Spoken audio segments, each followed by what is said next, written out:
Good morning, it is Monday the 4th of May and welcome to our Phase 3 Assembly. Mr. Potter, here is one for you. May the 4th be with you. Do you see what I did there?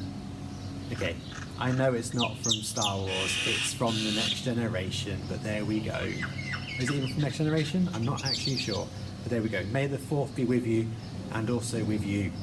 This week's assembly is all about respect, and it's about how we can show respect in lots of different ways, whether that's through our behaviours face to face or maybe our behaviours online. And I want to start off with a story for you, and that's the story of the Sneetches. Let's have a look to see how respect is shown in that story. This story is called The Sneetches by Dr. Seuss. Now the Starbelly Sneetches had bellies with stars. The plain belly Sneetches had none upon theirs. Those stars weren't so big, they weren't really so small. You might think such a thing wouldn't matter at all. But because they had stars, all the Starbelly Sneetches would brag, "We're the best kind of Sneetch on the beaches."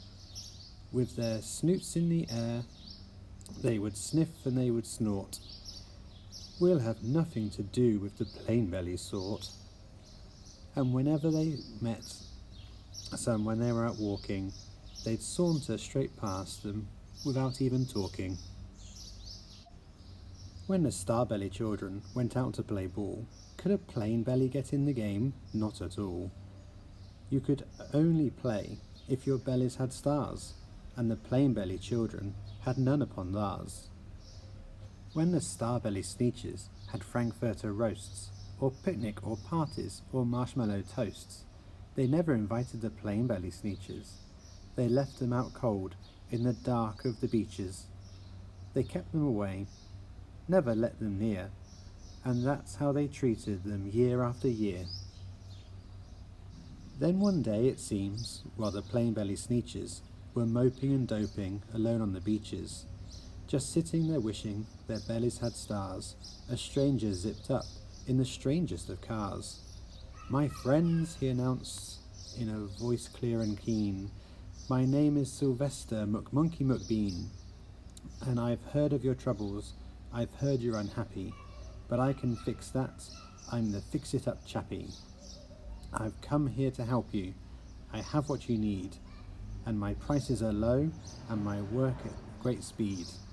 And my work is 100% guaranteed." Then, quickly, Sylvester McMonkey McBean put together a very peculiar machine, and he said, "You want stars like the Starbelly Sneetch? My friends, you can have them at $3 each. Just pay me your money and hop right aboard." So they clambered inside. Then the machine roared. And it clonked, and it bonked, and it jerked, and it burked, and it bopped them about. But the thing really worked. When the plain belly Sneetches popped out, they had stars. They actually did. They had stars upon theirs. Then they yelled at the ones who had stars at the start, "We're exactly like you. You can't tell us apart. We're all the same now, you snooty old smarties. And now we can go to your Frankfurter parties." "Good grief," groaned the ones who had stars at the first. "We're still the best Sneetches, and they are the worst.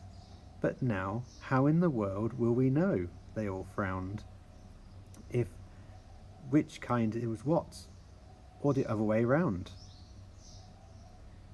Then up came McBean with a very sly wink, and he said, "Things are not quite as bad as you think. So you don't know who's who, that's perfectly true. But come with me, friends. Do you know what I'll do? I'll make you again the best Sneetches on beaches, and it will cost you $10 eaches." "Belly stars are no longer in style," said McBean. "What you need is a trip through the Star-Off machine. This wondrous contraption will take off your stars, so you won't look like Sneetches who have them on theirs.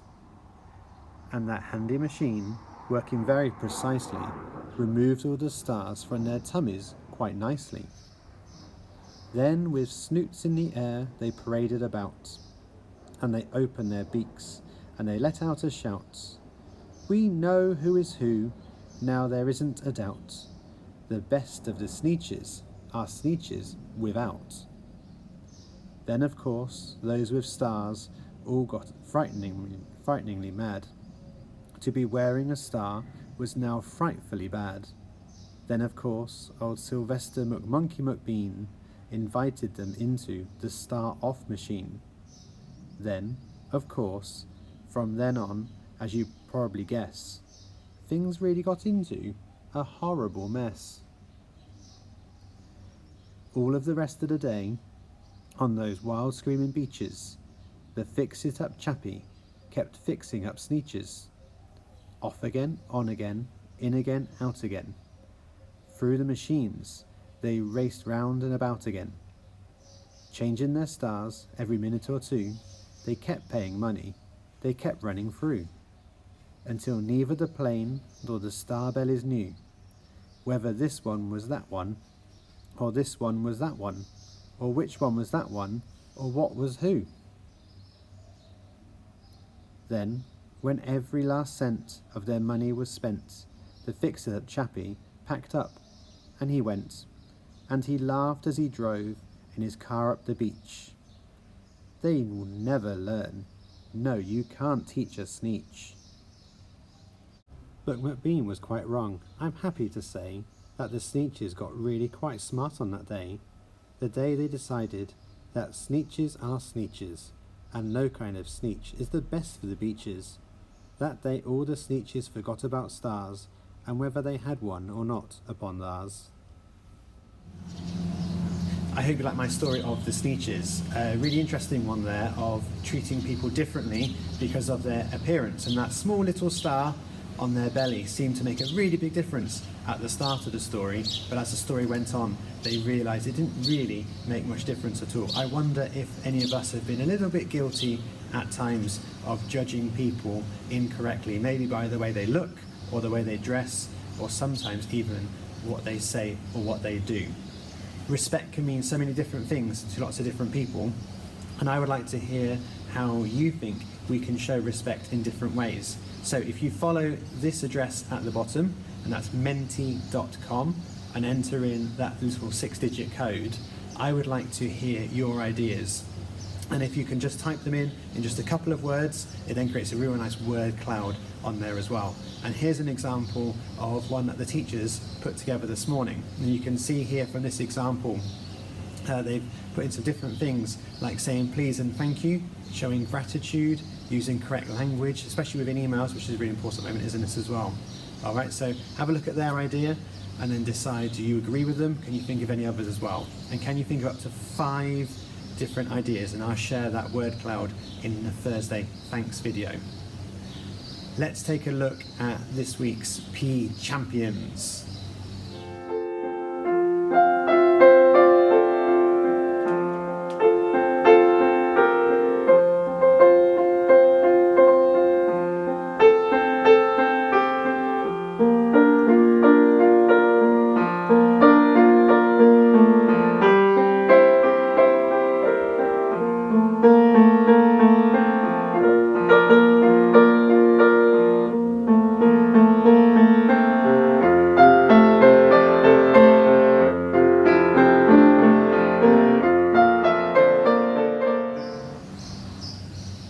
Respect can be shown in loads of different ways. Let's take a look and a moment of reflection to think about what respect means to different people.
So respect can be shown in lots of different ways. It could be shown, like our PE champions, through sport and how you respect each other on that sports field. It could be shown, like the teachers suggested, by using formal language in emails or on your Google Hangouts that's coming up soon.